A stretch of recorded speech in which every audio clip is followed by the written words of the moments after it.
Hi friends, இன்றைக்கி வியாழக்கிழமை அம்மா வீட்டுக்கு போகிற வேலை இருந்ததால் தோசை ஊற்றி கடப்பை அரைச்சி என் பையன் பொண்ணுங்க 2 பேருக்குமே கொடுத்துட்டு சிக்கன் வாங்கியிருந்தேன். அதை கிரேவி மாதிரி செஞ்சுக்கிட்டு இருக்கேன். இன்றைக்கி ஒரு புதுமையான முறையில் நான் சிக்கன் செஞ்சேன். ஒரு வானலில் எண்ணெய் காய்ஞ்சதும் சோம்பு தாளிச்சிட்டு பொடிசா நறுக்கிய வெங்காயம் வதங்கினதும் இஞ்சி பூண்டு பேஸ்ட்டு வதக்கிட்டு பொடிசா நறுக்கிய தக்காளி கருவேப்பிலை இது எல்லாத்தையும் தாளிச்சிட்டு நல்லா வதக்கிக்கிட்டேன். இது கூடவே சிக்கனை 2 நிமிஷத்துக்கு நல்லா வதக்கிக்கிட்டேன். ஒரு வானலை சூடாக்கிட்டு பட்டை, கிராம்பு, ஏலக்காய், மிளகு, ஜீரகம், சோம்பு, அன்னாசிப்பூ, கிராம்பு, 3 காஞ்ச மிளகாய் இது எல்லாத்தையும் லைட்டாக ட்ரை ரோஸ்ட் பண்ணிவிட்டு நல்லா அரைச்சி எடுத்துக்கிட்டேன். இதுதான் மசாலா.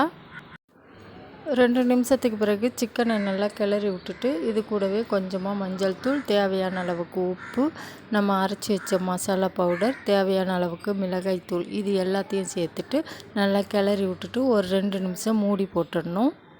2 நிமிஷத்துக்கு பிறகு நல்லா சுண்டி வந்திருக்கும். இப்போது 1/2 டம்ளர் அளவுக்கு தண்ணி சேர்த்து நல்லா வேக வச்சுக்கணும். அடுப்பை சிம்மிலே வச்சுட்டு ஒரு 5 நிமிஷத்துக்கு நல்லா சுருண்டு வர்ற மாதிரி வதக்கிக்கணும்.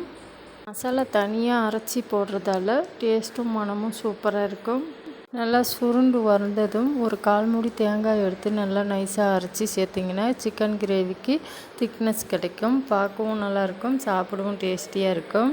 நம்ம மொத்தமாக மசாலா பவுடர்லாம் அரைச்சி வச்சுப்போம். அப்பப்போ கொஞ்சம் கொஞ்சமாக டேஸ்ட்டுக்காக நம்ம மசாலா தயார் பண்ணி சேர்த்தா சூப்பராக இருக்கும். நம்ம வீட்டில் பட்டை, கிராம்பு, ஏலக்காய், அன்னாசிப்பூ இந்த மாதிரி ஐட்டம் இருந்தாலே போதும். அஞ்சரை டப்பாவில் உள்ள பொருளை வச்சு நம்ம மசாலா பொருட்கள் தயார் பண்ணிடலாம். கடையில் வாங்குறதோட நம்ம வீட்டிலே தயாரிக்கிற மசாலா பொடிக்கு மணமும் சுவையும் சூப்பர். தேங்காய் அரைச்சி ஊற்றி ஒரு 5 நிமிஷம் சிம்மிலேயே வேக வச்சு எடுத்திங்கன்னா சிக்கன் கிரேவி தயாராகிடும்.